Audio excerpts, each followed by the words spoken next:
Fala, vascaínos e vascaínas espalhados pelo mundo. Eu sou Gabriel Silva do canal Sentimento Não Para. E antes de começar esse vídeo, não se esqueça de se inscrever no nosso canal, que é muito importante para nós, beleza? Hoje vamos falar sobre o pós-jogo entre Vasco 3 e Sport 2 e o zagueiro anunciado pelo Vasco hoje, segunda-feira. Vamos começar falando sobre o pós-jogo, onde o Vasco ganhou. O mais importante foi isso, foi a vitória, foi os 3 pontos, foi essa sequência de treinamentos nesse período de data FIFA, o Vasco fora do Z4, que foi uma das coisas mais importantes que poderia ter acontecido ontem. O Vasco entrou em campo muito pressionado após a vitória do Vitória e o empate do Santos, a vitória do Juventude. Então o Vasco entrou um pouco pressionado dentro de campo.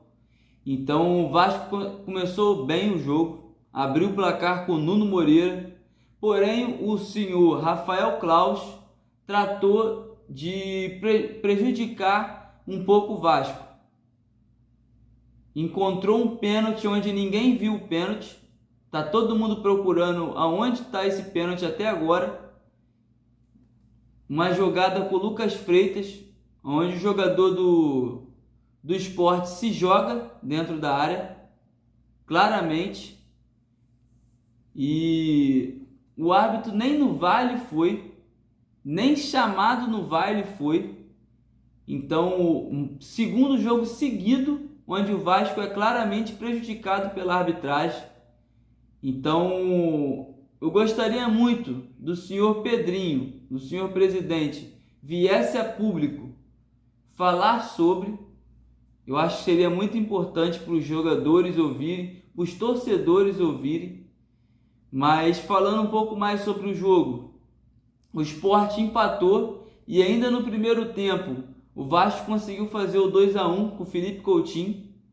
O Verratti recupera a bola, o Coutinho também junto com o Verratti recupera, encontra o Nuno Moreira leva para a linha de fundo, finge que vai cruzar para dentro da área, o jogador do Sport escorrega, dá um carrinho para tentar cortar o cruzamento, mas o Nuno Moreira consegue enganar o adversário, cruza para dentro da área e o Felipe Coutinho faz o 2-1.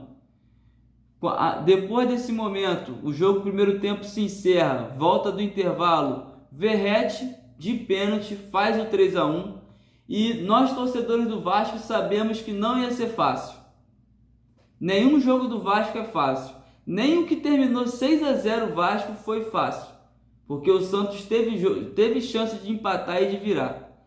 Porém, o Vasco ganhando de 3-1 não pode ser tão frágil defensivamente igual foi para o lanterna do campeonato. O Vasco foi muito mal defensivamente, como sempre vem sendo com bolas aéreas. Toda bola aérea é um terror para a defesa do Vasco. Então o Sport diminui, faz o 3-2 numa cobrança de escanteio, onde o jogador do Sport sobe sozinho e faz o segundo gol do Sport. Daí em diante foi um Deus nos acuda. Foi o torcedor do Vasco pedindo para o jogo acabar o tempo inteiro. O Vasco consegue complicar o que estava fácil. Eu acho também um pouco de culpa do Fernando Diniz. Já não é de hoje que eu venho reclamando com isso no vídeo. Fernando Diniz demora muito a mexer. O time pode estar cansado, se arrastando em campo, mas o Fernando Diniz não mexe, não muda o que foi feito. Ontem o Vasco ganhando de 3-1, Verratti em campo. Podia ter tirado o Verratti, ter colocado um ponta para dar velocidade, para puxar um contra-ataque.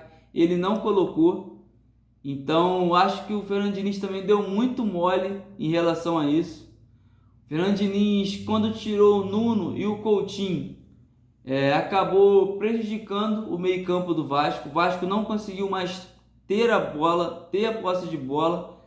Então, para mim, teve essa pequena falha, onde ele tem que rever um pouco essa atitude de querer forçar ao máximo o atleta.